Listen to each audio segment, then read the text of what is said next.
Happy Father's Day to all the dads out there, and happy NBA Draft Eve as we hang out with you on this great Monday, live from the Xfinity studio, along with Kyle. I'm Devon Bree, the president of basketball operations. Derek is prepping right now for the NBA prepping draft. For something, maybe a traffic pattern or a rainstorm. I'm not exactly sure what. But Derek is not here right now. He's prepping for the draft and the rainstorm, all of that Kyle just pointed out. We are hanging out with you on this Monday where we are getting ready for the NBA draft tomorrow night. As we get started, first we want to tell you that this week, everybody, and starting off with today, because we are, big draft, big important pick number 22, we are sponsored by two great sponsors to start off here today. And that is our normal Rothman Orthopedics. Visit rothmanortho.com/PHLY to learn more. And our during the season sponsor, our good people from Parks Casino as well. Our friends at Parks. Yes, so make sure you check out Parks Casino as well. Get your tickets for all the great shows. Go hang out at the casino. Rothman Orthopedics and Parks Casino, we thank you both for sponsoring our show. Before we do get started, want to let everybody know that tomorrow with the Draft Day live show that we're going to have at 7:30, we're also going to have everybody eligible to come hang out with us, diehards only, here in studio, so continue to sign up. But if you're watching at home and you're unable to make it, we know it's a Tuesday. It's an odd day. Blame the World Cup. It's a work night, man. Blame the World Cup is screwing everything up. Messing everything up. So, yes, come hang with us for the draft party tomorrow night, diehards only. It's $10 covers to get in and hang out with us, pizza, beverages, some fun conversations with the community here in the offices, and you get to hang out and talk about Marez Johnson maybe going at number 8. Who knows what happens there? Number 9, Dalen Swain going 17. We don't know. But we're going to do our best guess today and do that with the mock draft. But come hang out with us tomorrow. Go sign up at allphly.com to hang out with our draft party. So with that, Kyle, we got a lot to touch. Some stuff happened over the weekend that we're going to incorporate. Some stuff happened within the last 30 minutes or so, that we're going to incorporate in the draft as we make our picks. When we did our mock draft last week, we had specific numbers that were for us, the three of us, that we made our selections at those points of the. I had heavy first 15. I was heavy with the picks. The Gibbons crime family controlling the top 10 of the top 15.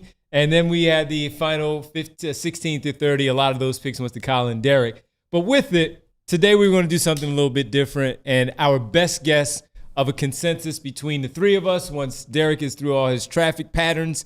And so we'll start off with me, Kyle, and Bree here as we go through it all and best guess of who we believe are going to go from specific teams 1 through wherever we get to, with Derek getting it here with us too to start it off. So there's a lot. We might as well get to it. And before we do get started, though, let's give a little bit of an update on the Sixers and their draft workouts from last week, from what you know. So Chris Cenac was in late last week. Dalen Swain. Chris! Also in. CC. Devon's guy, double C. CC. Dalen Swain was also in late last week. I think a lot of people saw he posted on his Instagram story that it looked like he might be staying at the Four Seasons even. He was high up there. Look at him. Overlooking the city, getting a nice view of where he might set up his residence if he's a Philadelphian. So Swain and Cenac, we know we're in late in the week. Obviously, those were guys that we knew were coming in. And dovetailing with that, obviously, this is a big day for everybody to post final mock drafts. There'll be some coming in tomorrow. Hey, latest intel, a little bit of updates here and there. But a few of the guys that we really pay attention to. So ESPN, Bleacher Report with Jonathan Wasserman. ESPN is Jeremy Wu. And then our guy, Sam Vecini, who's been on the show from The Athletic. Both Wasserman and Sam Vecini, as of today, have Chris Cenac to the Sixers at number 22. Jeremy Wu has a new name that we've talked about but not talked about for this pick, and that's a Corey out of Stanford. And that would be, given who else is on the board, Cenac is on his board still. I believe Koa Peat's on the board still. Some other guys in the mix there. That would be a pretty big surprise. We'll get to that if we need to get to that. But that's just some of the stuff that is out there from the people that we turn to in terms of the mocks and the draft intel. Something to keep an eye on. And certainly good indications for Chris Cenac, who, if he had come in Friday and his workout sucked, I think there'd be some smoke out there 100%. like, hey, they're not really thinking about him. So keeping tabs on that. We don't know for sure. Obviously, it's going to depend on how the board breaks, but Chris Cenac appears to be at least one of the big names in the clubhouse. What do you make of the Okori name falling there with the Jeremy Woo from ESPN? So I would say this, and I've tried to stress this throughout the last couple of weeks. I don't think the Sixers are married to positional fit. I think certainly if you look at the guys that they've worked out, they are hoping that the best talent available there is going to be someone that fits more of a need, that can get on the floor right away, that fits with Maxey, fits with VJ, fits with their other main pieces. But I do think if you get to pick 22 and guard his best player available, I suspect if that player is rated much higher than the other guys available, that they're willing to take a guard. I don't know that they will take a guard in that instance. I think it'd be tough. I think we'll be talking about, whether it's a trade down, trade out. You certainly leave all options on the table. But that was certainly a curveball because I think we like the player. I think he's certainly got some stuff to his bag and had a really, really productive season at Stanford. But he is a small guard, so that would raise a lot of eyebrows. But today we're going to do our best to take you guys through a mock of kind of where we think things will end up, a general idea of where things might end up, and see where the Sixers end up at 22. We might as well start with the Wizards, who about a half hour before we stepped on, Devon, apparently came to an agreement with Trae Young for quite a bit of money. 4 years and what was it, $212 million? Yeah. That's a lot of money for a guy who was available for not a whole lot in the trade market. Especially when we're also seeing reports of, with everything going on with the Giannis situation as the number one top of mind trade before the draft, where we heard that Trae Young might have been a backup option for the Miami Heat. Well, that is no more because he is signing right now, as you mentioned, for a large number to stay with the Washington Wizards. 4 years, $212 million for Trae Young to stay in Washington. Saw some workouts yesterday from our guy Trey Johnson. Mm-hmm. Got a little swole, right? Putting looking on some pretty muscle. Big for, he started very skinny, so yes, there's nowhere to go but bigger, I think. But yes, he did. It's looking pretty good. Looking pretty good. So with that, Trae Young stays. We'll figure out the Anthony Davis piece where some of the things were. Mm-hmm. Could he be on the move, maybe not wanting to stay in the nation's capital? Well, Trae Young is. So does that change how we look at the number one overall pick for the Washington Wizards? So how about we do that? Trae Young is staying. Is it Darren Peterson? Is it AJ DeBanza? Is it Cam Boozer? Let's consensus on this one, Kyle. So there's been some smoke around this pick, right? I think people have kind of gone back and forth between DeBanza and Peterson. I feel like there's been very little discussion of Cam Boozer at one. It's mostly those two guys. I think I'm still inclined to say they're going to take AJ. I think you're my number one guy here. I think it's just an easier fit. I will say, as much as I love my guy, Trey Johnson, if they think Darren Peterson is the number one prospect in this class, they're not going to turn their noses up at Peterson because they drafted Trey Johnson 6th. Like I just think if you believe Darren Peterson is a legit star at that spot, true guard of the future, you take him. But I think they probably take AJ here. I think that's where my head and my heart is. I don't know if you agree, if we need to debate it a little bit or not much. I mean, the intel coming out over the last week has that Peterson is firmly in the mix, and you can see it too with the scoring ability, the fact that he can do so much with the basketball as a lead guy. Seems like all the things that were hovering over him, that dark cloud while he was in Kansas with the medicals and all, seems like all of that has pretty much gone away because he still talked about 1 or 2, not even 3. So because of that, you look at that and you say, I get it. However, I still believe it is AJ DeBanza right now for the number one overall pick. So as a result, this one is an easy one for us. And with Trae Young staying there, I'll stick with AJ DeBanza with you. He's the number one overall pick. Yeah, so lock it in, Bree. The Wizards are calling down AJ DeBanza as the number one overall pick. Apparently we're calling in somebody as the number 3 overall pick for this show right now.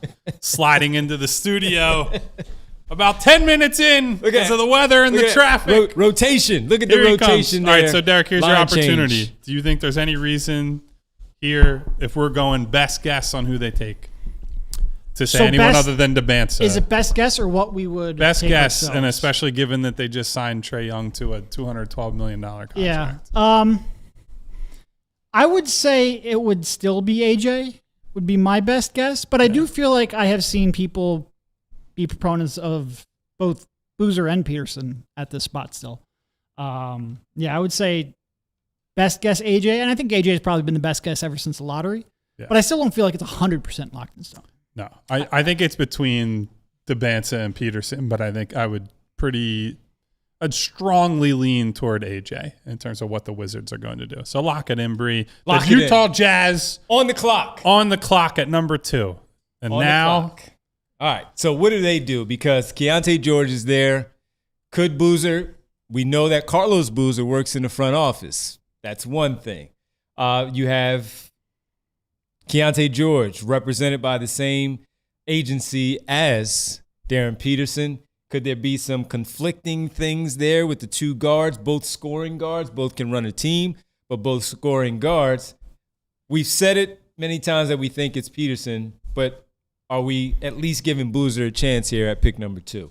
I would give him a chance. I do still think it's Peterson because I think it's about as clean of a fit as you're going to hope for versus you draft Boozer, and I certainly think Danny Ainge would consider it. If he thinks Boozer is the best or second best player, I don't think he's saying like, hey, I absolutely have to take Peterson, but it does make things a lot easier to take Peterson here, especially if you have these guys similarly graded. Like you rely on the high school tape with Peterson, which I think is compelling to a lot of people. I tend to think they take Peterson here. I think Boozer's more in play than maybe people think. And that Danny Ainge would not hesitate to just flip a bunch of other people to make it work. But I lean Peterson.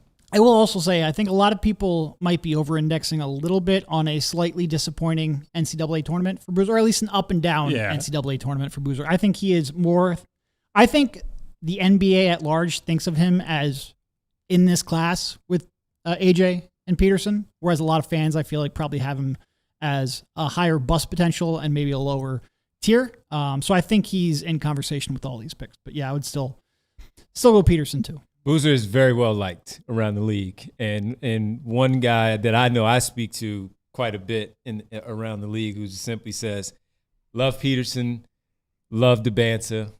I would build around Boozer just because of all the intangibles that he brings to a game, the winning that he does, the unselfishness of who he is. All that stuff just translates to winning.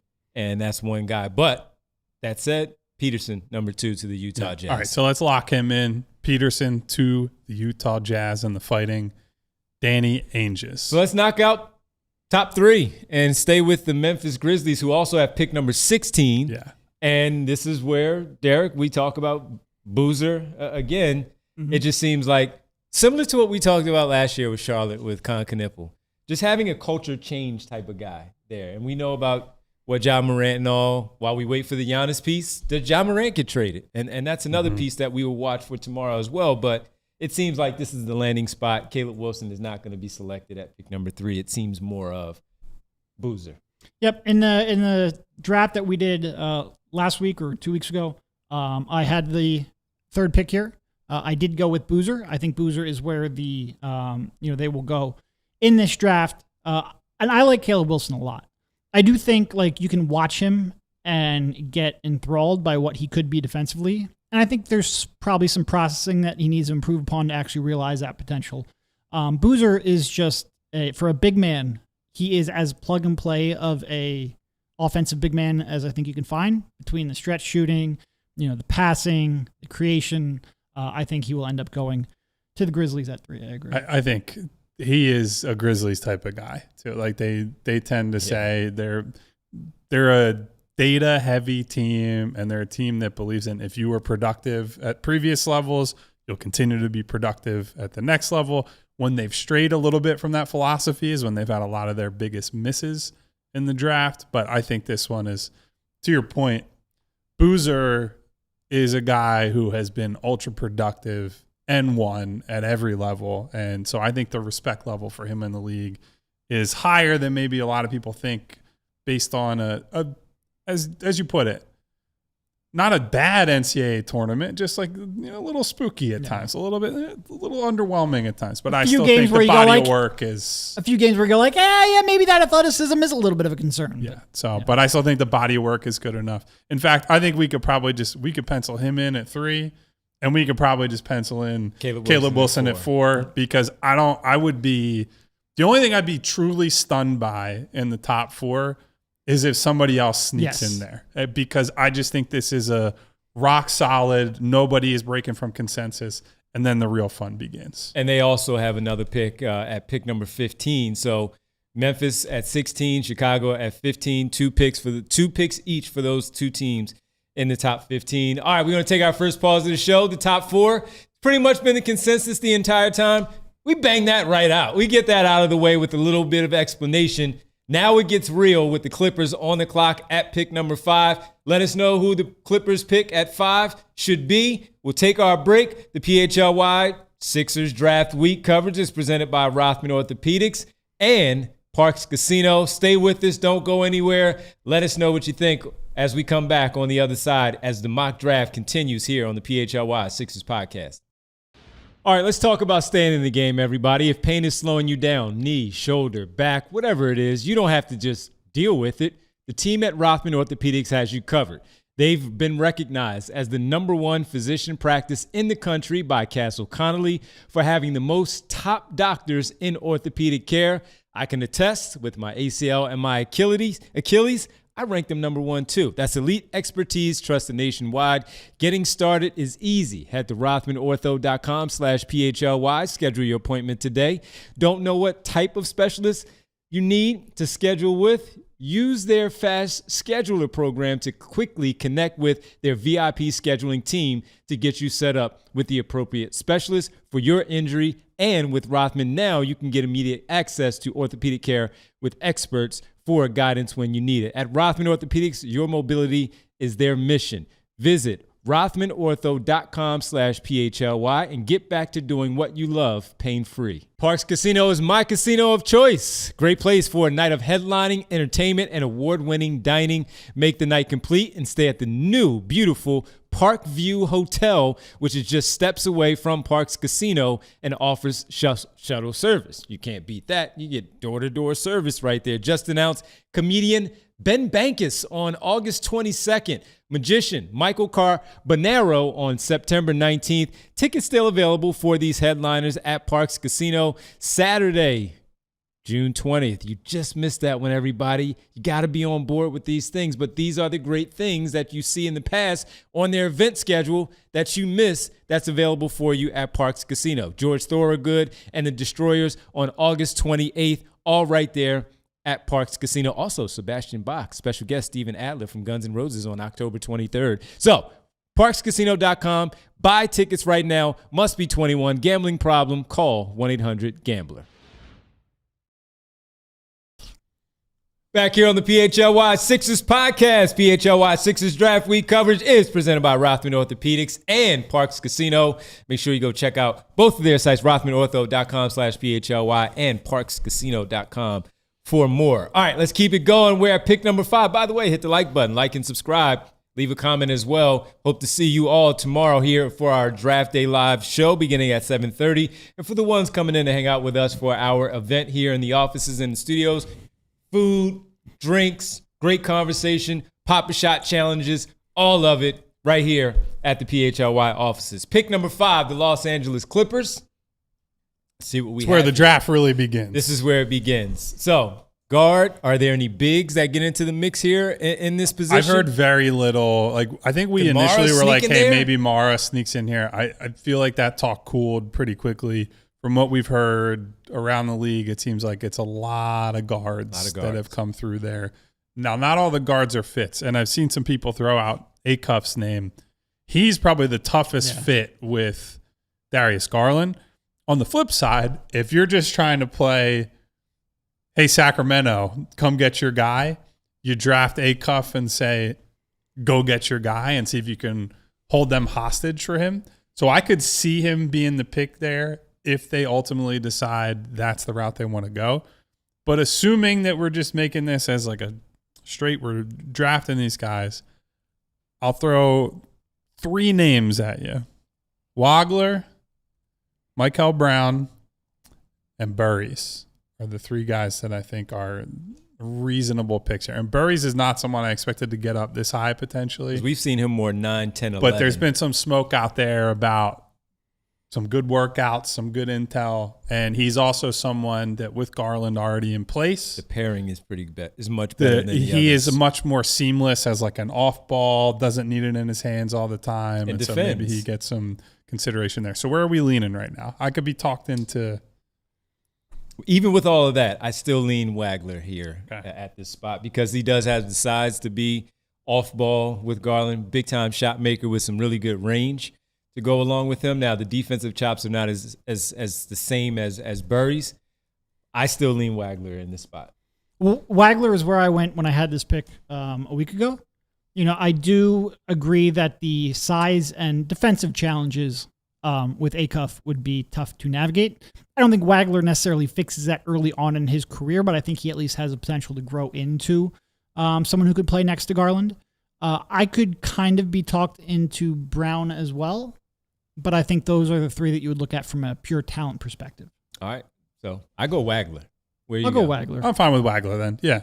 I don't want to argue too hard for anybody here because I'm mostly trying to do who I think these teams will end up drafting rather than what I think I would do. Yeah, I think they go Wagler here. So Wagler to the Clips, and now the mighty Brooklyn Real Nets fast. are on the clock at Any number shock 6. though that they, because of Zubac, that they don't consider Mara maybe at that spot unless they move back. But of course, at 5 because of the Zubac piece and who they have, the kid from Penn State is the only big that I can remember on Niederhauser on the roster. I still just think that's a little high for Mara. I don't disagree, but just considering that, unless they do something. I like Mara. Yeah. I think once we got into this territory where it's like he might be a top 8 guy, I think that's a much different proposition than, hey, you're taking him late in the lotto, or hey, you're taking him at like 20, 21, 22. Well, that's when you got to drill down on like what his weaknesses actually are. Well, and that's like with the 6th pick coming up here, the Nets worked out Morez Johnson.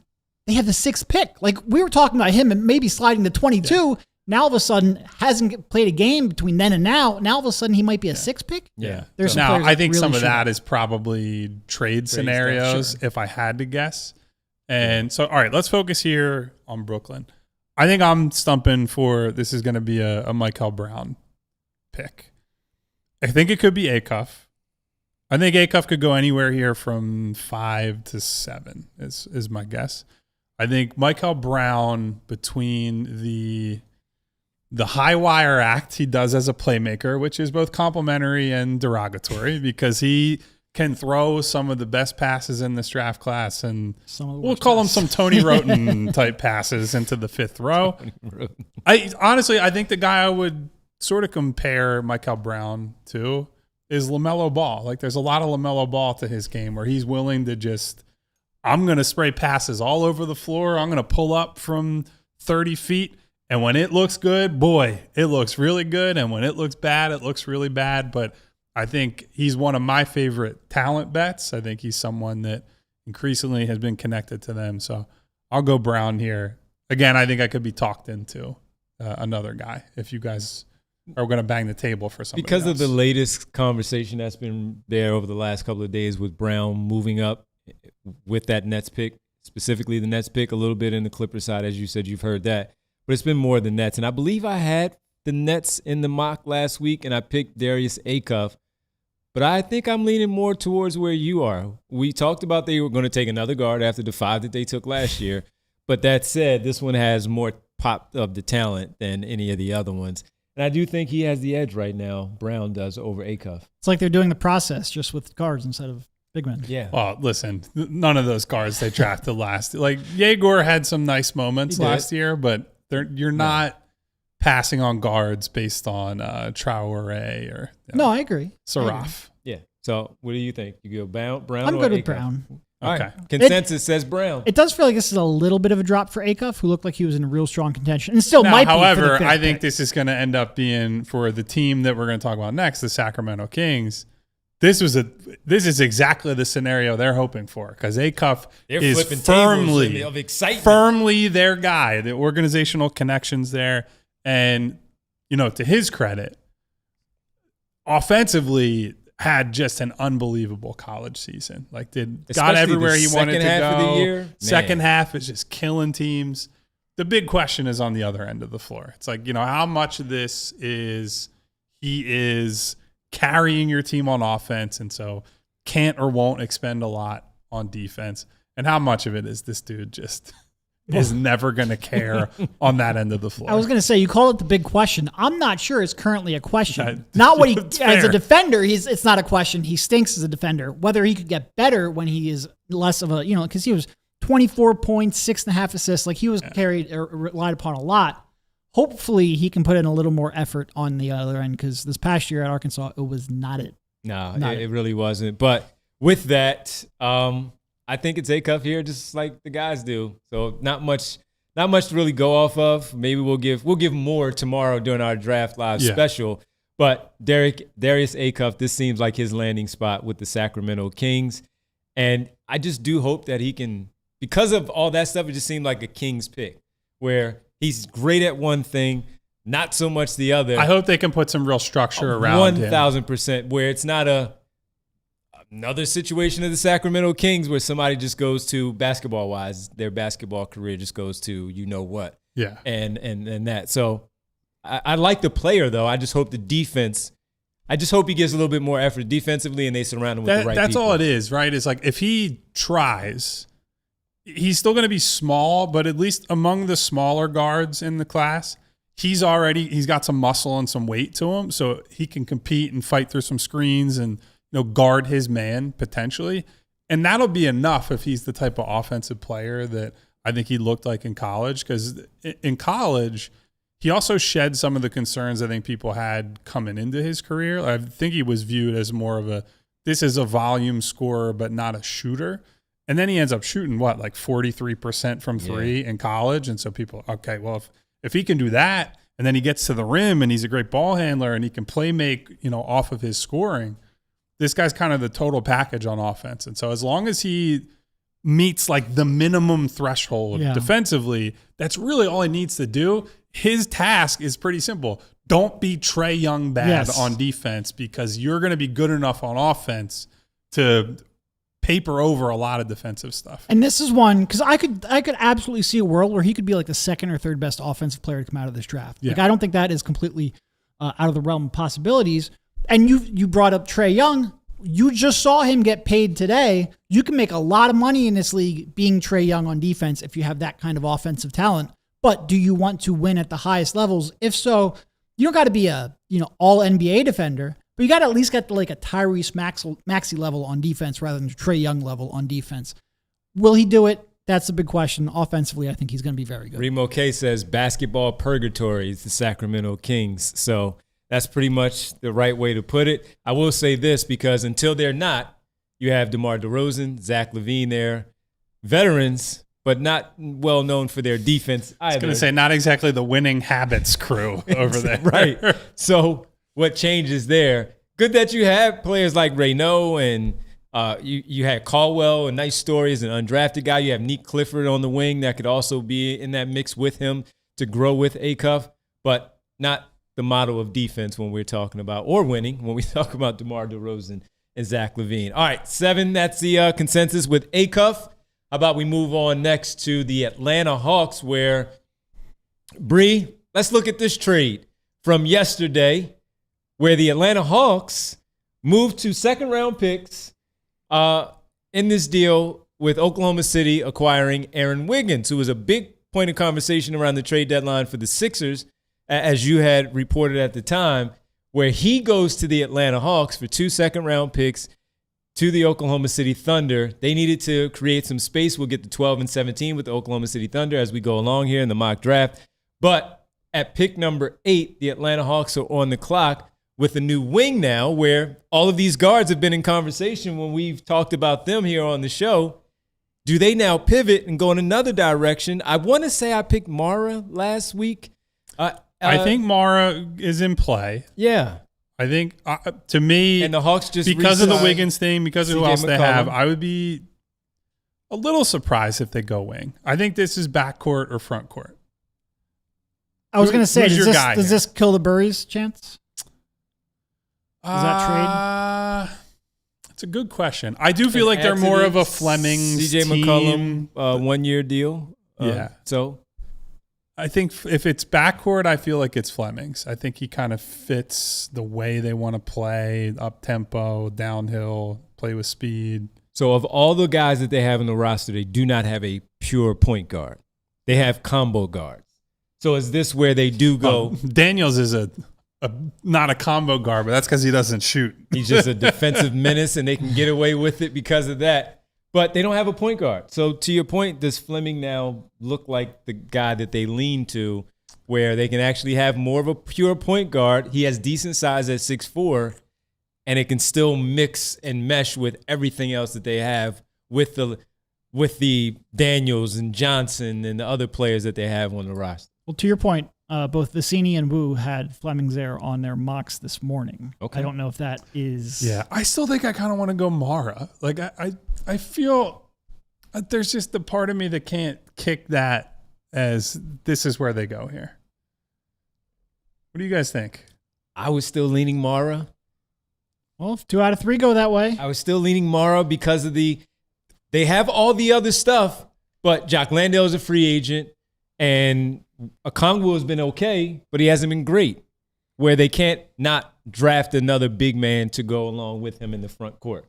I wonder if they would have a chance to like trade down to like 10 or 11. Well, I do think this is a big trade spot. Allegedly, they're putting 8 Kuminga and some other stuff on the table. They've been in talks with the Pelicans, hilariously enough, for potentially Trey Murphy. Isn't that where they have the pick from in the that first is place? their yes. They could give the Pelicans their pick back and get Trey Murphy in some permutation of a deal. So I know that has been floated out there at times. That would be interesting to me. So don't forget they have pick number 20 as well. Yes. So assuming that they're staying and picking, I'm gonna roll with Mara here.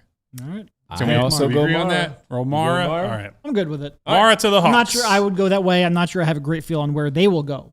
But yeah. Okay. Let's try to round out the top 10 here. Okay. Go pretty quickly here. We go to the Dallas Mavericks. All right, Bree. Let's do the Dallas Mavericks and their new head coach, Michigan. Dusty May leaves the college ranks and goes to the Dallas Mavericks. John Shire, Dusty May were 2 names that were talked heavily with the Dallas Mavericks. Wasn't sure that it was going to happen. Were they going to go Micah Nori, Royale Ivy, were they going to go in that direction? They go Dusty May here. Mara off the table, can't take his guy that he might have been. Well, he's got here. 2 more guys. Do they go Morez Johnson? Do they go Yaxel here? Do they go guard? Well, so here's my official prediction. Love it.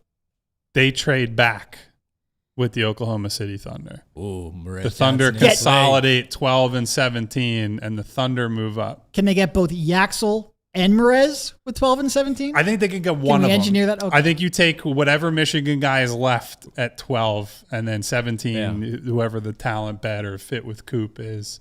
But that's my prediction for what happens tomorrow. All right. If they're just sitting here. Stay here. What do you do? Fleming's still on the board. Burry's still on the board. Where do you go? I think I lean Burries. I think he's been connected to them more often. Again, I'm not quite sure he gets here. I do think there's some smoke around him and potentially as high up as 5 to the Clippers. But I think Burry, like we talked about, I think he's just a nice, fits in pretty snugly. It's not a guard who comes in and has to dominate the ball, take it out of Cooper Flagg's hands, can do enough, can defend positionally. Like I think that's a nice get here. It's not like my favorite player in the draft, but I think he's gonna be solid. I go Burry's 6'5". Yeah, and I like him as a prospect over the 2 remaining Michigan guys more. As much as I love Morez and the way he plays, I think he has a little bit higher of a ceiling, so I'm okay with that. Okay. Burry's is the choice for the Dallas Mavericks at pick number 9. He is now going to team up with Cooper Flagg, Kyrie Irving, The rest of the team, P.J. Washington, Derek Lively, Gafford, and now May. That's May as the new head coach. Number 10, the Milwaukee Bucks. This could be the Miami Heat, could be the Boston Celtics. I don't know. Who knows? But right now we're going with the Milwaukee Bucks. Oh, no, they're not getting rid of the 10th pick.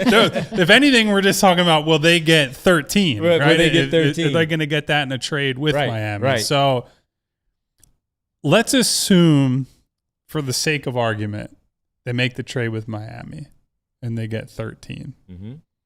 Who would their two swings be?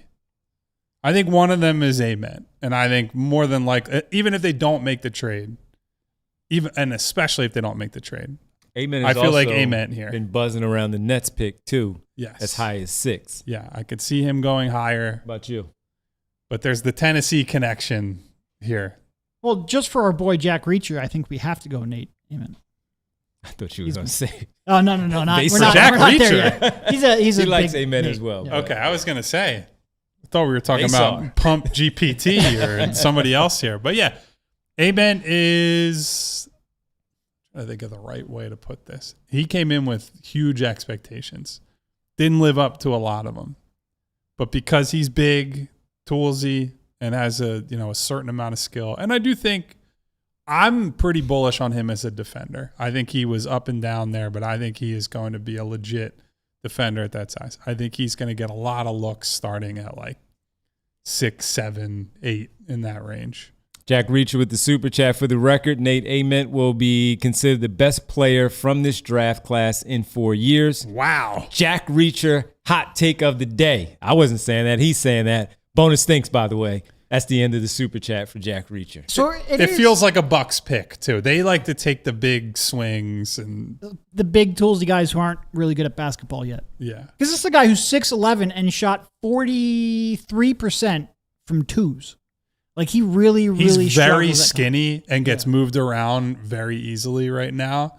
So you have to convince yourself that he's going to bulk up considerably and be able to play through contact and do all that stuff. The real bet is that he's going to shoot well enough to open space up. And I think later on in the season, I believe his numbers normalized after a tough start to the year. All right.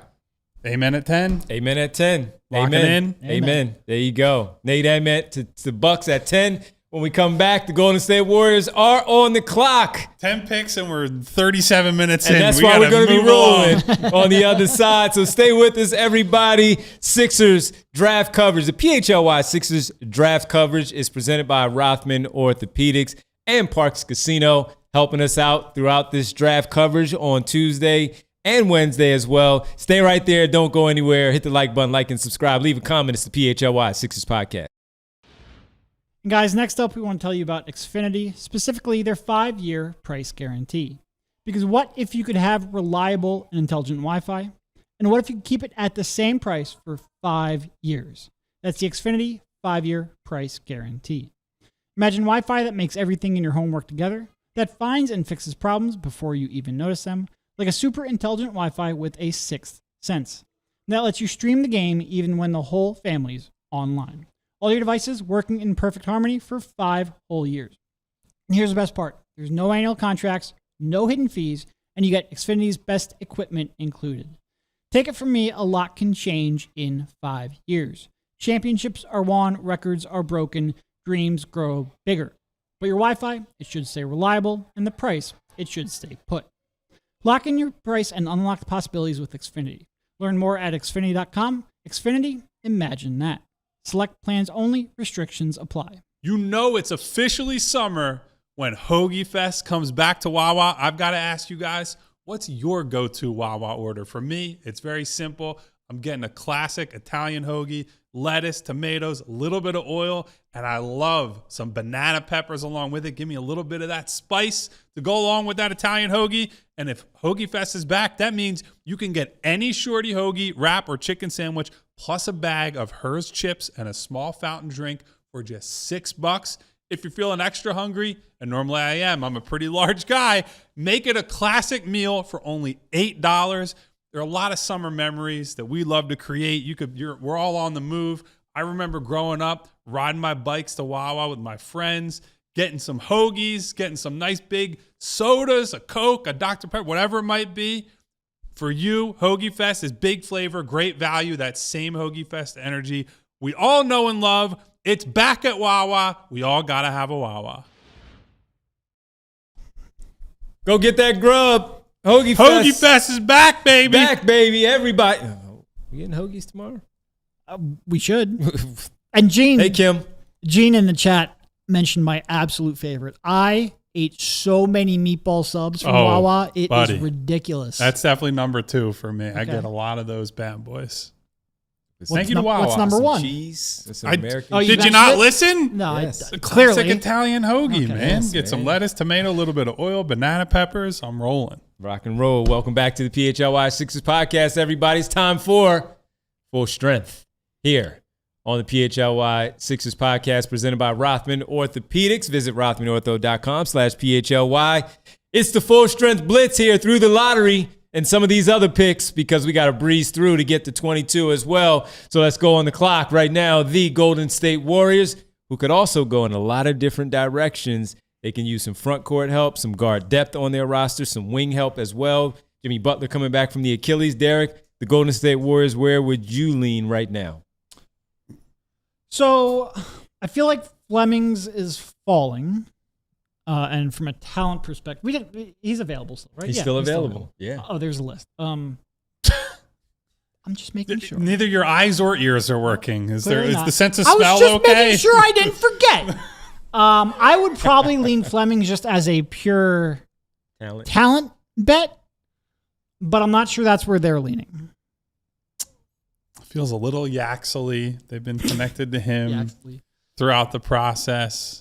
Yeah, I do think if Flemings is there, I feel like it'd be hard for them to pass up. You can't pass him up. He's certainly got, good intangibles, rim pressure guard compared to Steph, who's, obviously Steph does his Steph things, be it a decent compliment there. So yeah, let's say Flemings, I think, is a what's fair left on the here. board. Flemings is the one because the talent bet. Your board looks like this. He's still there. You got to take him. Yeah. Yeah, I think that's fair. And look who he's learning from now with Steph Curry. So you get a really good one there with Fleming from Houston. All right, the Thunder. On to number 12. They have 12 and 17. Kyle, right here at 12, though, with the remaining players, Karim Lopez, Yaxel, Steinbach, Philon. We've also Merez Johnson. We talk about him so much. Where are you going? I think this is the Merez spot. Over Yaxel? Over Yaxel, because I still, until I see somebody willing to take a soon-to-be 24-year-old in the lottery, I'm going to be skeptical that it happens. So my only pushback on that is the Thunder seem like the team that should prioritize rookie scale contract productivity the most. Like their entire model to continue building around those 3 stars is getting guys on cheap deals early on in their careers. So they might prioritize that. Who they also need to be able to move at some point for value if the talent does not exactly fit with what they have. And I just kind of think they need an ass kicker based on what we just saw much as I like Yaxel, I think he's more of the finesse guy. Where are you on this? I think they will go Yaxel here. Okay. But with that said, I also selected Merez at this spot last week when we did this.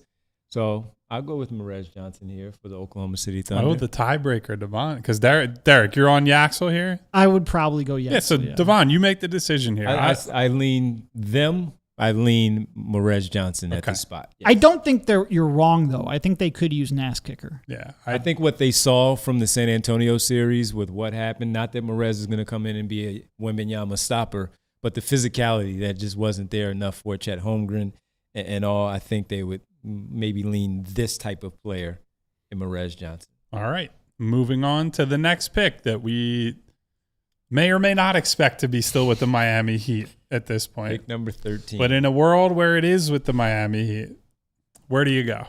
If Yaxel's still on the board, I think they take Yaxel. Do you?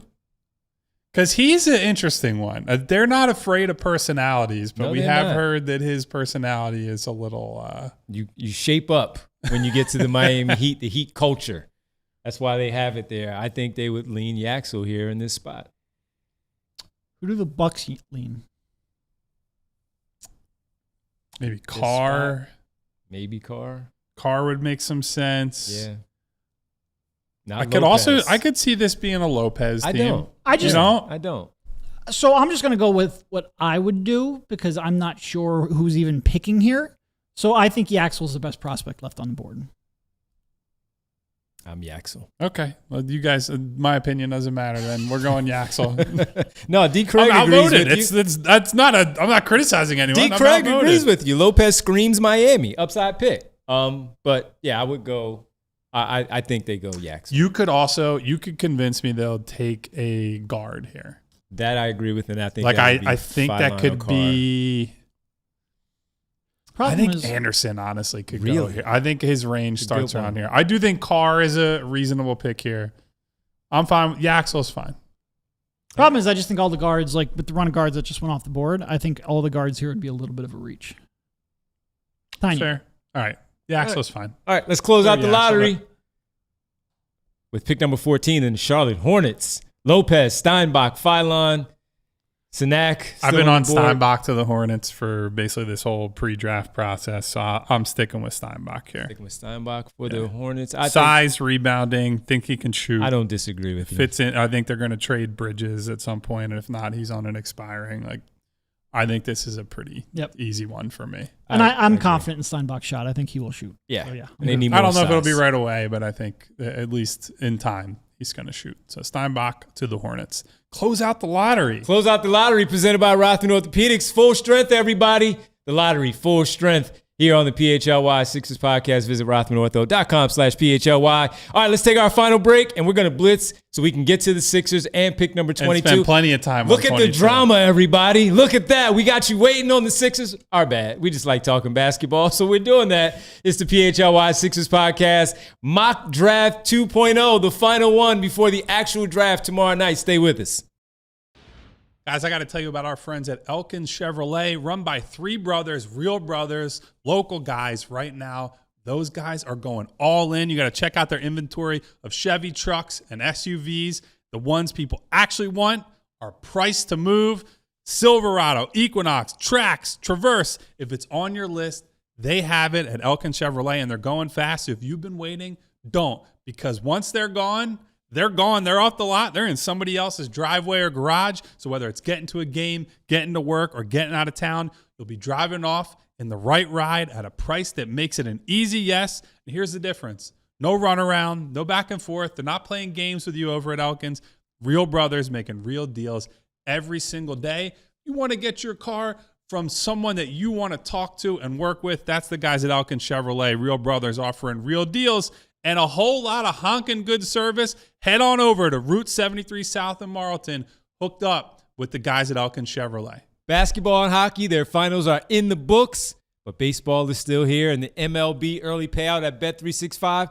That's why you love spending the full $9 at the bank, but also we get it. There are 82 of these things. You got places to be, whether you're trying to beat the parking lot traffic or the Victory Brewing line. Sometimes things get out of hand, and the game is early is on the move. Well, that's why at Bet365 is offering X run early payout. Whenever the team you're riding with goes up by X runs at any point in the game, they'll pay your bet out right then and there. It's as simple as that. They can't stop bullpens from ruining your day, but they can help stop ruining your bets, right? Download the app. Use code PHLY365, Bet365, where winning is everything. Gambling problem? Call 1-800-GAMBLER. Must be 21 plus, physically located in Pennsylvania. You or someone you know has a gambling problem, call 1-800-GAMBLER. Terms and conditions apply. In-app only.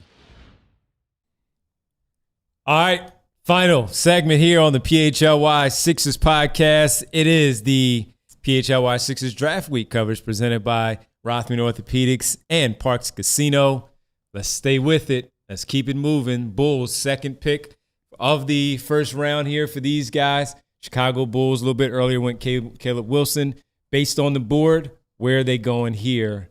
I think we might agree on this. This is a Cam easily. Carr spot for me, especially after taking Wilson. I think he's a clean fit. I think he's a good talent bet. I think that one's pretty straightforward. I am with you 100%. I think that's who I took with them when we did the last mock draft. So I'm not going to change that here, especially with the way the board has fallen. I think the only one really that you would strongly consider there is Lopez, maybe, but I'm not sure he necessarily fits what they need. So yeah, I'm cool with Carr. Okay, The Memphis Grizzlies at 16. I believe I took Christian Anderson when we did our mock. I do feel like it's guard here. I'm not convinced it's Anderson. I think you could talk me into Sturts. I think you could talk me into Phylon. I'm trying to get inside their heads. They've taken Boozer. We expect that John Morant at some point, maybe not right away, but at some point is going to get traded. Maybe even to Miami after they miss out on Giannis and he goes to the Celtics. And they're also a swing team, too, because of what they did in moving up to take Cedric Coward last year in the draft. And with that, I think I would still, because they have Ty Jerome, they have John Morant at the point guard position, but I would still probably lean Christian Anderson here in this spot. Eric? Well, I think there's been some buzz about him to the Grizzlies, so I am okay with that. Right. Frankly, I just think you guys are trying to engineer it so we don't have to have a small guard on the board at 22 because people did not like that last time. I don't think that's true. I'm trying to do what I think is going to happen with my best guess. So, yeah, let's go Christian Anderson, Bree, number 16 to the Grizzlies. All right. Up next, the Thunder once again. Back on 17. The board. Who do we had Merez with their first pick. I think they go Lopez. I feel like they kind of – it'd be tough to come out of the draft with no shooting if you're them, given, But doesn't Swain kind of feel like a Thunder pick? Swain feels like a big time. But he doesn't shoot. He doesn't, but. This leans Lopez to me because he's still there.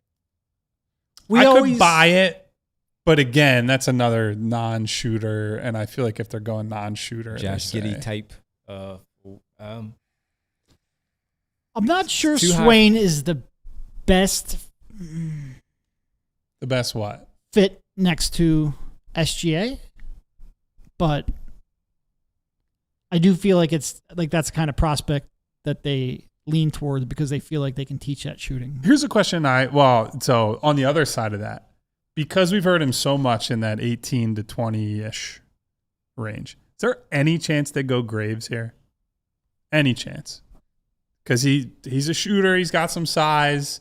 They are generally a analytics-friendly organization, we'll say. Do we think that that's at least a possibility? Does his range start this high? Can I add another possibility? Quaintance? Is that a possibility for them? Just because they don't have to rush him? Yes, but I do think because they drafted Sorber last year, I wonder if they're just like, we kind of have they're not the same type of player. But it's another big man who is a rim protector. I wonder if they're... Yeah, so I feel like Quaintance makes sense for them because they can take swings like this. Like they can take high upside swings that maybe have low probability of working out. I just feel like if you're going to do that, maybe trade down to 24, 25. Well, we're not making trades today. We're not making trades. Fair enough. I think I lean Swain, end of the day. I think it's Swain. I would lean Swain too, and I think that's where a lot of the reporting's been. I'm outnumbered. I went Lopez. It's Swain, everybody. Swain to the Oakland. That's a great landing spot for him going into the league. That's a great landing spot. All right, Charlotte is back on the clock at 18. After getting Steinbach. Lopez is still on the board. They've been connected to Graves a lot. It is weird, though. After going Steinbach earlier, another shooting big forward. Doesn't feel like it's best positional use, but a lot of the best prospects left are big forwards. I think they could be a Graves team. Maybe they swing on Quaintance here. I do see Lopez, though, because of being able to have those other guys off ball with the shooting surrounding him. Yeah. I could buy that. I don't think that's off the table. And even with the Miles Bridges piece of it where you said, could he potentially be on the move? He's not the athlete and the scorer, but he could be a multi-purpose type of player. I think it depends on whether you think Lopez can be like an actual small forward, since they have a bunch of front court guys who are going to get minutes, especially if you draft Steinbach. So I think he's got to be able to – you have to feel like this guy will be a true NBA wing or at least like a 3-4 hybrid. And maybe you just believe that Steinbach, when he fills out, will be able to play a little bit of center. Or he'll definitely play a little bit of center, but like a decent amount of center. So you can go with a 3-4 here. Talk me into Lopez here. I lean Lopez. Let's go Lopez. Lopez is off the board, everybody. Kareem Lopez to the Charlotte Hornets. Next, the Toronto Raptors. I think this is a guard spot. I agree. Which Swain would guard? have been maybe my choice here. Yeah. But which guard is it for them? PHLY seems to make a lot of sense. Sturts with the shooting also can make a lot of sense because they don't seem to have a lot of shooting on that team. They just have a lot of versatile players that can do a lot of different things. Which is why for once you just say, hey, maybe they'll just take a guard and keep it kind of simple. So PHLY, it's PHLY if you think they need an on-ball guy. It Sturts if you want someone who maybe is I can play him off the ball and not have to, like, you're going to play through Scotty Barnes. You're going to use, like, when Quickly's healthy, he'll have the ball in his hands. Here's why that works for me. The Grady Dick draft didn't really work, hasn't worked out for them. And you replace him, push him a little bit with another shooter there that could take those minutes from him that are already right there on the edge. These might be a Sturts minutes here. Okay, so let's say it's between Sturts and PHLY. We go Sturts, we go PHLY. I go Sturts. Derek? I think for what they need, I would probably go Sturts. Okay, let's go Sturts. Sturts to the Raptors. All right. I like that fit. Like, they need a little bit of what he does. Yeah. On pick the clock. 20. Spurs. San Antonio Spurs at pick 20. Let's run through these. I think this is Allen Graves. I think Graves to the Spurs. I agree. Front court guy who can shoot. Agree? Good enough. Allen Graves. Let's go to pick number 21 with the Detroit Pistons. And this, for me, was whoever we didn't take at 19 was going to this team. And I think this ends up working out better for Detroit because I think PHLY, if you believe he can run the offense off the bench, and if his shot is real the way we saw last year, that's the guy. PHLY to the Detroit Pistons at 21. Definitely agree. All right. With a run of guards, I can't be the villain this time around. Well, first of all, we're coming to agreement. This is consensus, so all of us are getting in trouble. So, yes. No tomatoes thrown my way today. I think we can make the pick. The second overtime starts to be the most interesting thing we could do here, right? It out here. So, as the board sits, there's Cenac, there's Quaintance, there's Evans, there's Koa Peat, there's Zuby Ejiofor. The only guy who they worked out in their facility last week who's not still on the board is Dalen Swain. Everybody else is still on the table. I think in this instance, no, we're not going to drag it out. I think in this instance, with this board, it's Chris Cenac, and I don't think it's going to be a major surprise. That's my lean. Fanatics, get ready. What do you think, Derek? I could see them going that way. I'm not sure I love it, but I could see them going that way. I think so, too. I think that they can go with the Cenac pick here at pick number 22. Makes the most sense. We've talked about it a great deal on the show, why that makes sense for them. Why are we getting tomatoes? I thought they were out. Theo, what's going on here, man? Also, this is not what we would do. This is what we think would happen. Okay, well, so get the T-shirts ready, Bree. Fanatics. Let's go. Devon is going to be like the number one walking out the card carrying member out if they take of the Chris Cenac fan club in Philadelphia. We're going to overtime, everybody. Make sure you hang out with us at allphly.com. Thank you on the TV side. We'll see you tomorrow at 7:30 for the NBA, for the PHLY Sixers Draft Live special here for round number 1. Will the Sixers take Chris Cenac, or will someone else be available that they like better at pick number 22? Okay, let's leave Cenac up on the screen for a minute here. So, Derek, you sound like you would not have taken him here. Who is your guy based on that board that we just saw? So, I will say it's in part a lot of the players that I actually like and believe in kind of just went. You know, I like Evans, but I don't think he's a 22nd pick in this draft.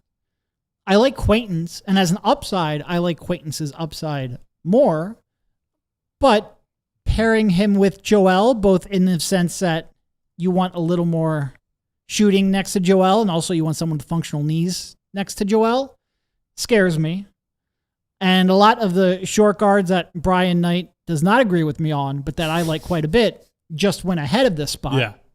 So if the board shook out like this, even though I don't really believe in Cenac all that much, I at least understand the vision of the upside. I wouldn't push back on it too much. It's not Koa Peat, and I'm okay with that. I think that's kind of the consensus on this show is that we're pretty out on Pete's the one that would be a little bit tougher to convince myself that his fatal flaw wouldn't be a fatal flaw. It's just really tough with the way the league is now to have a complete non-shooter. Yeah. With no real, especially on this team too. And there's no real indicators, right? Like the free throws are bad. The volume is bad. His range is basically 12 feet and in. This has been a problem dating back to his high school career. He was a bad free throw shooter in high school, bad shooter in college. And admittedly, Koa Peat still has been a very productive player. But Absolutely. When you're redoing the shot, that's tough. So I like Cenac is not my favorite prospect. No. But I think in this spot with this board, I'm completely fine with it because I think you bet on the tools, you bet on the makeup. Like we've heard good things about his work ethic, his character, his desire to be coach. You see the flashes, right? Defensively and offensively, I think there's stuff to work with there. And you say like, if we get our hands on this kid and we push him in the right directions, like that's going to be the key. And it might turn out you take a big home run swing and you strike out, but I would respect that you're willing to take the chance on a kid who was highly rated in high school, kid who's shown some stuff, admittedly not as often as you like, and you say, we can mold this guy into something. You trust the work, you trust your development and what they have in terms of their coaching staff, the blue coats, as you both mentioned, that maybe he's going to just have to spend some time there occasionally to get some of that extra work in if he's not seeing the floor up here with the big club. And you bet on that talent and that work that he's going to put in. We've all heard just good feedback about Chris Cenac. Mm-hmm. Now it's just, do you trust that it's all going to translate to the NBA level where it all comes together to give you a good player worthy of being selected 22nd overall and how he turns out. And then you just have good people around him when you see with Tyrese Maxey with his development at 21. VJ Edgecombe was a top 3 pick, but there were a lot of questions about could he shoot? Could he ball handle? He surpassed all of that in week 1 of his rookie season. Different type of prospect, but again, the development, is it there with your coaching staff and all to bring the best out of Chris Cenac? And he's going to get an opportunity because Joel Embiid is going to miss time. And with that, you know you're going to see at least 30 games of him on the floor. What about the other 52 and how the pairing goes with Adembona and the rest of the front court overall with Chris Cenac? So, all right. If it wasn't Cenac, who would you like? Who's at the top of your list? Who is left? You definitely got Evans, Taurus Reed, right? Okori, the other short guard, Malik Thomas, Vasar. Koa, Quaintance, Vasar. I think those are the Koa Peat. primary. I think I would go. I might take Zuby, honestly. I think I would take. Yeah, I take the swing and just say, he's my guy. I'm taking. What do you always say? If it's your guy, it's not the wrong thing. I know he's not rated like that. Yeah, but I think he's going to probably go in the next several picks in real life. So I'm gonna talk myself into Quaintance. Would be the one. I really think he could, if he's healthy, he could be the best defender, or at least one of the 2 or 3 best defenders in this class. I just don't believe he's going to be healthy. It's just Okori would be interesting. I think if I believed more in him as a pure shooter, I would get there. But he feels a little bit more like he's a scorer and not a shooter, and I think that's a meaningful difference for the Sixers. Also, people would riot if they took a guard. So, all right. As we saw the last time we did one of these. Let's run through the final picks, everybody, because next up is the Atlanta Hawks at pick number 23. At 8, we went with Mara. So let's go. I think this is a good Okori spot. You give them a guard after they got some front court help. Got plenty of wings and size. Now you got a bench guard. Once CJ moves on, maybe he becomes a starter. I could see that. Sounds good. Sounds good. I'll go with it. All right, let's go Abuko Okori. Let's go to the New York Knicks at pick number 24, where they can go in a lot of different directions too. They can go with some scoring. They can go with some front court help. Kyle, where are you leaning on this one? Taris Reed. I feel like we've been all over Mitchell this. Robinson. Mitchell Robinson feels like he's probably on the way out with the second apron comments from Dolan. Taris Reed fits as a replacement for him. I mean, you're our Knicks correspondent. I would also look at Isaiah Evans here, or Zuby at this spot. But Terrace Reed makes the most sense right here. Evans does feel like the guy that they draft. You go, all he does is shoot, and then he comes out and drains like 5 threes in the game to beat the Sixers in the second round next year. He'd be the new Deuce McBride for Kyle, just shooting against the Sixers. Deuce McBride, Sam Hauser, yes. A mighty list of guys who've never missed a shot. Terrace Reed from UConn. Now you're a New York Knick. You're familiar with the building. Now you can get to play there in the pros. Terrace Reed off the board. All right, Lakers here at 25. It's been big in most of the. Would they draft Quaintance? I don't. Because here's the thing. I don't think they would. Hayes is a free agent. I think it's too big of a risk. Yeah, I think Hayes is a free agent. However, Quaintance and his lack of offensive skill matters not at all. It's just, hey, Luka. Lob it up. Throw it up there. Get him the ball. And then the defensive stuff, his versatility and rim protection is perfect for what Luka needs behind him. No, I definitely agree with the defense. He's not the greatest vertical athlete, so he's not the best lob threat in the world. He's not like a big-time, above-the-square type guy. But all you need to do is throw it. Luka throws a great lob. Just put it in front of the rim. He's going to go get it. This is a great spot. I will counter with this one, the clutch aspect. Okay. Koa Peat. Yeah. Yeah. I'm not sure that's the greatest fit, though. I feel like the Lakers have more recently been connected to a lot of shooters, too. Isaiah Evans. I could see Evans. I could see our guy, Malik Thomas. Yeah. For sure. Somebody convince me. We could spend the rest of the show, or the rest of the day on this. Putting shooters around Luka is never wrong. So who's the one you buy? Or who's the one you buy that they would take? I feel like Evans over Malik. JJ Redick going with Isaiah Evans. The brotherhood. The brotherhood, man. Isaiah Evans. Let's do it. All right, Isaiah Evans to the Los Angeles Lakers at pick number 26. It is. Now this Denver is the Nuggets. Koa Peat spot. I could see Koa Peat, but I could also see Zuby. Bootleg Aaron Gordon, come on now. I could see Joshua Jefferson here. I think. What about Quaintance? Because they always need production behind Jokic, and they don't have to care as much about the health because Jokic is going to play 1 million games and 1 million minutes. Yeah. So you take the highest impact swing that you can. I don't think they've been connected to him much. I feel like it's been more, complimentary guys. Koa Peat's been there. I lean Koa Peat in this spot. Okay. Yeah, I'm fine with that. Let's do it. Koa Peat to the Denver Nuggets. Fix the shooting. The mighty Boston Celtics. The mighty Boston Celtics are on the board. Which, again, could this be a Milwaukee selection? Very true. Yes. But in the event that we're still waiting on a Giannis trade. So we have Quaintance. Quaintance is still on the board. I think he's out there. You think so? You think he's a Celtic type of player there? They drafted Robert Williams. Fair. I think this might be Quaintance. I think this might be the end for his overruled. Slide. Yeah. So what are you thinking, just for sake of argument? Joshua Jefferson here at this spot. I could see Josh Jefferson at this spot, but Quaintance it is.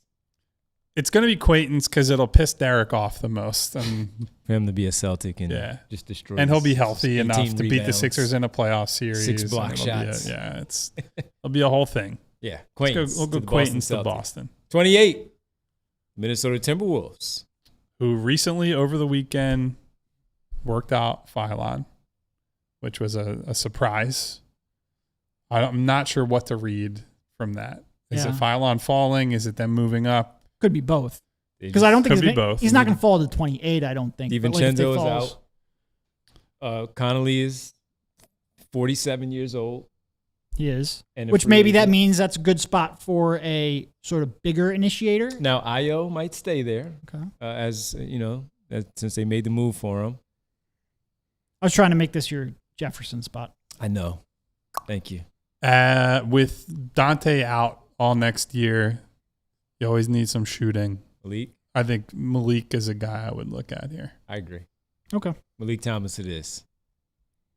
Okay. All right. The Cavs on the clock at 29. We still have guys on here that went back to school. Shout out to Mari Allen, a guy who I like, but is unfortunately not in this draft class. What are we thinking? Jefferson's a good one. I don't think they go traditional. What about big Zuby man and Vasar? Zuby's probably. We still haven't taken him. It's kind of. I figured he would go before here for us. No, we've got like 3 guys who it's like, oh, we haven't taken him yet, and we've only got 2 picks left in the first round. I like Zuby for a few other spots there.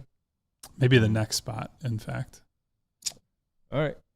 I say Jefferson here. Okay. Yeah. Could they also go shooting though with Caravan? Oh, too late. You locked us in on this pick. I'm just curious. GM Gibbons. I'm just curious. No, it's fine. Joshua Jefferson to the Cavs at 29. He can fit there and help where guys can play off. Mitchell can still play off ball, do his thing. And all right, final pick of the first round of the Dallas see Devon Mavericks. After handing in the envelope, running up to Adam Silver. No, I changed my mind. All right, final pick of the first round goes to the Dallas Mavericks. I don't know if this is a Zuby spot. I mean, he could play on any team, but I just don't think that. And we had them taking Burries, right? Yeah. Was the pick earlier? Yeah. Yeah, who's left? Could it be Vasar? Another big? But a potential shooting big. I know that they got to sort out their front court and what they want to do there. What does Dustin May want? Does he want another big there? I could see that. Malik Thomas is off the board. I would have put Terrace Reed here, so why not Vasar? So, yeah. I feel like there's been a couple of our friends. Vicini has De La Rey. Oh. I like De La Rey a lot, actually. Jeremy Wu also has De La Rey. Who's our guy Wasserman have? Joshua Jefferson. So not relevant, unfortunately, to our purposes. You know what? I feel like we can lean toward our friends here. Do you want to say De La Rey? De La Rey. Sure. Rounds out. Where actually is he on this board? Is the question, Bree? He's not available. I'm looking for him. I don't even. How far? There we go. There we go, there we go. 45 on whatever this board is. ESPN. Sergio De La Rey, the final pick. Big initiator. Certainly has some fans around the league and in our chat. So there is our best guess mock of how the draft will fall. So we'll just read them. DeBanza, Peterson, Boozer, Wilson, Wagler, Brown, Acuff, Mara, Burries, Ament, Flemings, Merez, Yaxel. I forgot the Michigan boys went back to back. Steinbach to end the lottery. Cam Carr at 15, and then we go to the second half. That's Christian Anderson, Dalen Swain, Karim Lopez, Sturtz, Graves, Philon, Cenac to the Sixers at 22. Okori, Reed, Evans, Pete, Quaintance, Malik Thomas, Jefferson, and De La Rey finish out the first round. Anything you would take back looking at that board right now, thinking about the teams that selected those guys? Yeah, I'm not sure. I'm a little concerned about the Cenac pick. Did Swain go a little too early at 17? He's all over the board. But that's the thing. Like I think the tough thing for him is I think his range starts end of the lottery, but could extend well into the back half of the first. Like if he's on the board in the mid-20s, I could see him being a Lakers guy, for example. But yeah, I think he's Swain is one of those guys. I think Cenac, frankly, could go a little higher than the Sixers based on what we have heard out Toronto, there. Yeah. Reed has had some smoke. Like maybe he goes a little bit higher than we had him. Maybe not a ton higher, but like late teens. If you focus big and Reed was off the board, Cenac was off the board, would Reed get your consideration at 22? At 22. Yeah. I'm not sure I would love it, but I also wouldn't hate it. Like, I feel like he has a pretty good probability of at least being a backup, which for the 22nd pick is okay. So Derek, what do you not feel good about? This is You Derek took all the guys Bodner. I like right before we drafted. No. This is about what we think will happen. I understand that. I'm just saying. So what are you upset about? It's not upset, disappointed. It's different. Again, what are you disappointed about when it's not what you want to happen? I'm just saying. That's what I'm saying. I would be disappointed if this is the way the board fell. Okay. That's all. With the Cenac basically being the best option on the board for the Sixers at 22. Yeah. Based on all the names that went before. Yep. Okay. All right. Well, let's get to some super chats here because we do have some of those, as we still have Jack Reacher saying, the more I think about it, I think it's time for a total rebuild. Trade Maxey, 2 Dallas, 4 Kyrie, Lively, and 2 firsts. This team is not a contender. Jack Reacher. I don't think Dallas wants to trade Kyrie, let alone trade Kyrie and 2 firsts, even if it is Maxey, and Maxey's as good as he is. Maxey and Dallas with Cooper Flag would be nasty. Would be a nice, that would nice be little, nasty. but I don't think either Also send him team home. wants to do that, frankly. Yeah. So. You're right. Send him home, too. He would be in Texas there in Dallas. Thank you, Jack Reacher. Mr. Sandman says, who's the better shooter coming out of college, Evans or McCain? I think McCain had more off the dribble, but as like a pure off-ball guy, McCain was different really good. skill sets. McCain was really good. Yeah, he was really good. I think Evans might be a little easier to project that jump shot just because he's taller and has a higher release point, but McCain has proven that he can make it in the NBA. So, and until Evans goes 16, with a lot of talent still there, I lean McCain on this one. Lean McCain. Let's see. I know Devon is thrilled with this board, so I would Cenac, be CC. I would say I'm intrigued by Senac's skill set. I just have lingering questions of why did you never block a shot? Why do you have no assists? Why don't you get to the free throw line? Honestly, to me, the biggest thing is why didn't you shoot enough shots at the rim? Yeah. That because you're talking about a guy. Questions tomorrow, everybody. You're talking about a guy who shot 72+% at the rim, but he only took 40. I think it's 42 somewhere in there. 42 half court shots at the rim, and he took 115 ish jump shots, something like that. I have the numbers somewhere, not in front of me, but at that size and with that ability to finish. I get it. The stretch big stuff. I need that guy to be a play finisher at the rim. And that's a thing that we'll see if it's a system and teammate fit thing or if that's more he's fallen in love. I do think part of it was the teammate thing. It's not as bad as when we were talking about Rutgers last season with how those guys weren't surrounded by really good teammates. He had good teammates. Uzan is a potential second-round pick. Fleming is a lottery pick here. And the assist numbers weren't high. But finding and running the plays, and then with them, Sampson and his coaching staff having him play the floor a little bit more away from the basket because their center wasn't geared to play the perimeter, or more so it was a lot of in the paint around that area, set screens and all. I think that's where a lot of his work came from. But I do think here, a lot of dunker spot stuff, some back to the basket. Joel Embiid likes to play on the perimeter if he's out there on the floor with them. That you would see some of that. And we've seen where the willing passing from your backcourt here of Maxey and Edgecombe, and Paul George for that matter, where you might see some opportunities in that. So coaching staff is going to be up to them to make sure that they find a natural blend of outside, inside work for Cenac as he develops. Here. I actually pulled the exact numbers. 47 shots at the rim in the half court compared to 141 jumpers. Yeah. So and a lot of those are long twos. It's 1.5 per game. Yeah. It's and I think your points are fair, right? Some of that is personnel, college spacing, college basketball in general. There are some people I've talked to who are this has also been a theme dating back to high school, even when he was just you're the center. And so that's part of what scares me a little bit is can you get this guy to, I'm not saying don't shoot jumpers. Part of the reason you take them is you want to get the inside out and the complete offensive package. But I need some more Chris Cenac at the rim if he's going to be on my team. And I'm hopeful that you draft him and you steer him in the right direction. Has got to be part of it. Absolutely. All right, listen, we've gone long here on this one, so we can update some things tomorrow with the news and notes that we had. It was all basketball related. We can do that because we're going to have a long show tomorrow night beginning at 7:30 here on the PHLY Sixers Draft Day Live, which will be presented by Rothman Orthopedics and Parks Casino, just like draft week coverage here, presented by both of those. So 7:30 tomorrow, everybody, right here. Don't look for us at 3. We love you. But don't look for us at 3 unless there's some breaking news that we have to do an emergency pod for. We will be here at 7:30. Giannis trade, maybe Ja Morant, something along those lines. Do we hear anything else? So it's going to be a fun time. Presented by, again, Rothman Orthopedics and Parks Casino. We will be here at 7:30.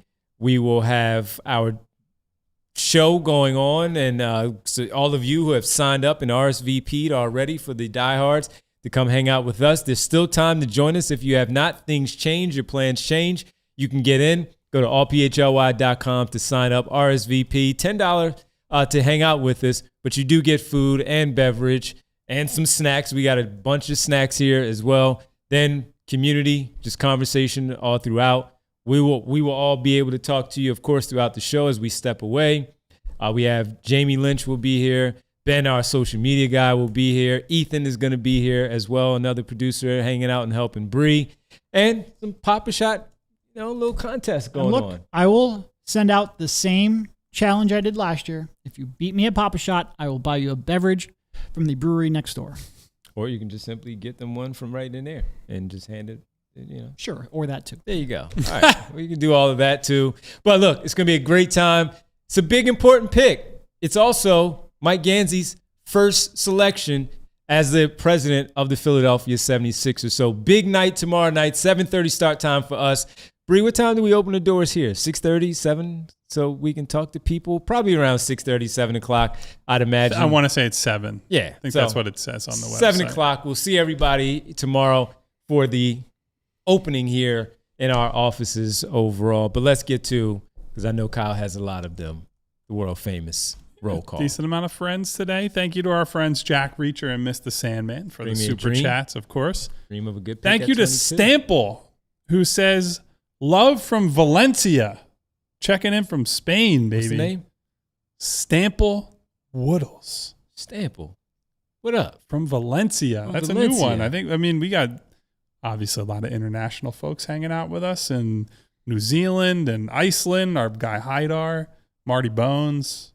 Loves a new international correspondent who can tell us all about De La Rhea, who apparently is from Stample's hometown. So that's a fun little side plot here. Thank you to everybody for being here today. Thank you to our guy Constant34. Constant. Thank you to Schoolboy. No more seasoned beef, Schoolboy. It's Hoagie Fest, baby. Thank you to D. Craig, Better Call B-Ball Paul, LVME, Rookie Rook, SP Cole, Rook. Deck Inc., Green Eye Bandit, Brian Knight, who says, it's my birthday tomorrow. They better not ruin my birthday. They will not ruin your birthday, B. Baron Phylon, come on down. Thank you to Tim Bunk 2. Thank you to Maple, Book Bag, Marley, Remo K, Marcus Blackstock, Mom's grandchildren. What's up to Mom? Hey, Mom. Hello to Val. Hello to Nona. Hello to Martian Lynch. Hey, hello to ladies. Jack Reacher, Jazz Graham, Reardon, X-Man, Theo, Yang Gang in the building. Yang Gang. Hello to Greeny Green. Hello to Yams. Hello to Lee Nguyen, Mellow 3 Point, the number one Koa Peat fan in the entire we'll chat. see how you feel tomorrow night. Hello to Antoine, Joaquin, Jesse Bond, Teach Game Reloaded, Jada Jungle, AA Ron, Terrence Knights, and Eugene Ross, What up, of Gene? course. Hoping to see Gene, a bunch of other folks here tomorrow. Big night. Been fun hanging out with you guys. Of course, always on the way out, make sure you hit the thumbs up button on this video. It helps out the channel. It helps out this show a great deal. Also says thank you, super producer Bree, for being the best, running the draft. She's the best. Making sure we make all the right selections, even if Devon is jumping the gun a little bit on, just one of them. That was at 29. Just one of them, and it's the end. We're out of time. We're beyond out of time here. Thank you, guys. Hit the thumbs up button. Hit the subscribe button. Hit the bell icon so you get notifications each and every time we go live. As you guys already know, no 3 p.m. show tomorrow. Back tomorrow night for the draft live show, draft party here at the PHLY offices. Trade up. For those of you who are coming, the doors open at 7. The show starts at 7:30. Pull up a chair, open the stream, get a beverage, settle in. We're going to be here for hours. We're going to be walking out of the studio. Maybe you can come in and join the show. All that We'll stuff. be hanging out for a while tomorrow night. So until then, stay safe. Take care of one another. Goodbye, everybody. See ya. We all silly like the mayor.